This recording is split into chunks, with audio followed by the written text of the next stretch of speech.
है। भाजपा के साथियों का ध्यान अभी इस तरफ नहीं जा रहा है, लेकिन मेरी समझ से उनको पिटीशन करनी चाहिए। पिछले साल ही इलेक्शन कमीशन ने, आपको पता है, 86 पॉलिटिकल पार्टीज का अस्तित्व समाप्त कर दिया, उनको डी रिकॉग्नाइज कर दिया, और ये पावर उसको section 29A of the representations of people act से मिलता है। ठीक है, इस बात को लेकर के अभी विवाद है कि जो सदस्यता समाप्त होती है एमएलए या एमपी का, वो कन्विक्शन के बाद होती है। तो क्या वही लॉ यहाँ पे पॉलिटिकल पार्टी के कन्विक्शन तक का इंतजार इलेक्शन कमीशन करेगा और तब इसकी डीरिकॉग्निशन होगी? मुझे नहीं लगता ऐसा करना चाहिए, क्योंकि उस स्थिति में इलेक्शन कमीशन जब चुनाव लड़ता है या लड़वाता है तो एक कॉलम होता है, फॉर्म 26 बोलते हैं उसको, जिसमें सारे ऐसे लोगों को, एमपी या एमएलए जिनके खिलाफ केस हैं,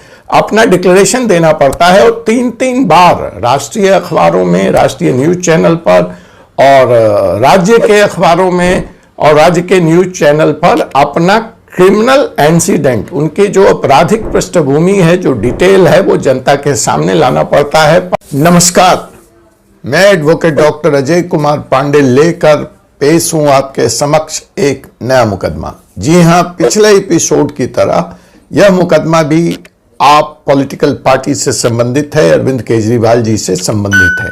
पिछले एपिसोड में हमने बात करी थी कि क्या दिल्ली राष्ट्रपति शासन की तरफ बढ़ रहा है।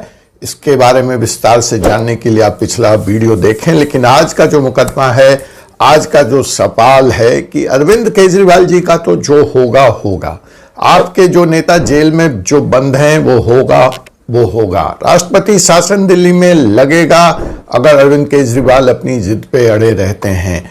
आज सवाल है कि क्या इस मुकदमे के साथ, पीएमएलए के इस मुकदमे के साथ आपका अस्तित्व ही समाप्त हो जाएगा? विपक्षी पार्टियां भाजपा पे आरोप लगा रही हैं कि वो तानाशाही कर रहे हैं, वो विपक्ष को ईडी, सीबीआई, इनकम टैक्स के जरिए खत्म करना चाहते हैं। तो आज सवाल यहीं पे उठ रहा है कि एक तरफ कांग्रेस कह रही है कि उसका अकाउंट फ्रीज है, इस पे भी हमने एक वीडियो बनाया है, आपने देखा होगा, राहुल गांधी जी को गुस्सा क्यों आता है। तो खैर, आज जो सवाल है कि क्या यह पीएमएलए वह अंतिम कील साबित होगी, यह केस, और आपका भविष्य, आपका नामो निशान पॉलिटिकल पार्टी इलेक्शन कमीशन की लिस्ट से हमेशा हमेशा के लिए खत्म हो जाएगा? इसी सवाल को जाइए जानते और समझते हैं हम अपने आज के वीडियो में। देखिए, जैसा कि आपसे मैंने कहा कि अरविंद केजरीवाल देश के ऐसे चुनिंदा मुख्यमंत्रियों में शुमार हो गए हैं जो बतौर सीएम रहते हुए अरेस्ट हुए हैं। तो यह एक अभूतपूर्व बात है इस केस की। जो दूसरी अभूतपूर्व बात है और देश में पहली बार हुई है, वह यह है कि आप पहली पॉलिटिकल पार्टी बनी है जो कि मनी लॉन्ड्रिंग केस जिसके खिलाफ है। आप समझिए, यह केस अरविंद केजरीवाल, संजय सिंह या सत्येंद्र जैन इत्यादि या मनीष सिसोदिया के खिलाफ नहीं है। इसमें जो पार्टी है, जो नामजद है, वह आप है। आप एज ए पॉलिटिकल पार्टी, जो पीएमएलए का सेक्शन 70 का आरोप है ईडी का, वह यह है कि आपने यह गुनाह किया है, आपने यह अपराध किया है थ्रू इट्स डायरेक्टर, यहां पे पार्टी प्रेसिडेंट अरविंद केजरीवाल जी के थ्रू। तो अरविंद केजरीवाल माध्यम है।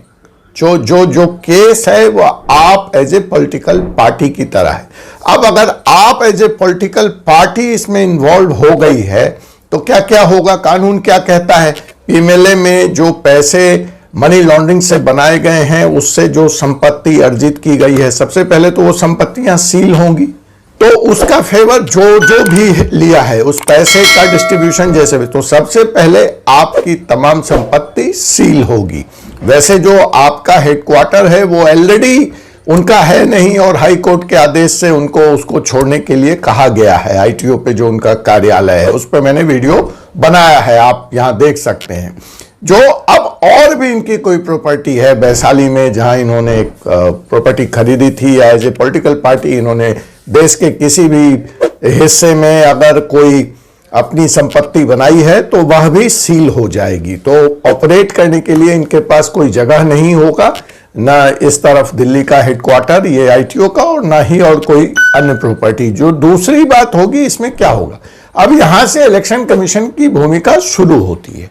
ठीक है, अब इलेक्शन कमीशन बिकॉज ये एक पॉलिटिकल पार्टी है और अपने तरह का पहला केस है, तो जो आर्टिकल 324 कॉन्स्टिट्यूशन का कहता है, जो इलेक्शन कमीशन को पावर देता है, superintendence direction and control of Election Commission gives EC wide powers to use its discretion to derecognise the party.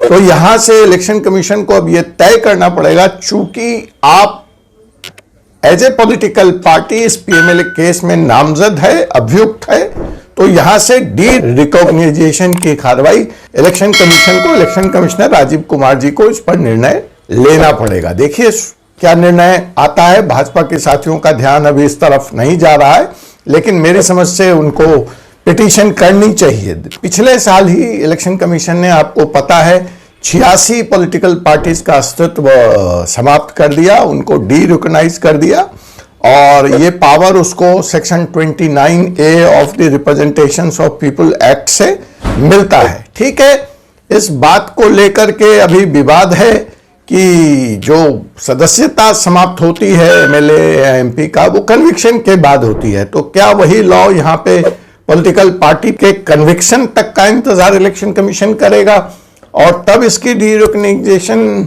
होगी? मुझे नहीं लगता ऐसा करना चाहिए, क्योंकि उस स्थिति में इलेक्शन कमीशन जब चुनाव लड़ता है या लड़वाता है तो एक कॉलम होता है, फॉर्म 26 बोलते हैं उसको, जिसमें सारे ऐसे लोगों को, एमपी या एमएलए जिनके खिलाफ केस है, अपना डिक्लेरेशन देना पड़ता है, और 3-3 बार राष्ट्रीय अखबारों में, राष्ट्रीय न्यूज चैनल पर, और राज्य के अखबारों में और राज्य के न्यूज चैनल पर अपना क्रिमिनल इंसिडेंट, उनकी जो आपराधिक पृष्ठभूमि है, जो डिटेल है, वो जनता के सामने लाना पड़ता है, पार्टी को अपने वेबसाइट पर डालना पड़ता है। तो क्या इलेक्शन कमीशन अब जो नॉमिनेशन फॉर्म है उसमें कोई ऐसा प्रावधान करेगा जहां की अब एज ए पॉलिटिकल पार्टी भी कि मेरे खिलाफ केस है या डिक्लेरेशन उसको देना पड़ेगा? तो फिलहाल यह जो नई परिस्थिति हुई है और उसमें जो कानून कहता है उसके हिसाब से 3 कार्रवाई आपके खिलाफ निश्चित तौर पर बनती है।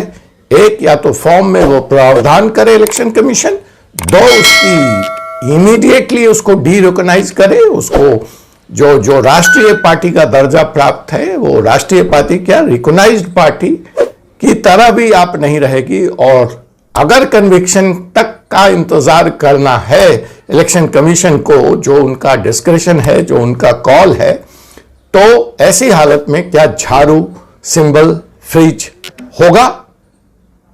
इन तमाम सवालों का जवाब जानने के लिए आप हमारा YouTube चैनल देखते रहें। आपसे जल्द ही मुलाकात होगी एक ऐसे ही विषय के साथ, एक ऐसे ही एपिसोड में। तब तक मुझे doctor Ajay Kumar Pandey, advocate, supreme court of India को अनुमति दीजिए। हर खबर पाइए सीधा अपने मोबाइल पर।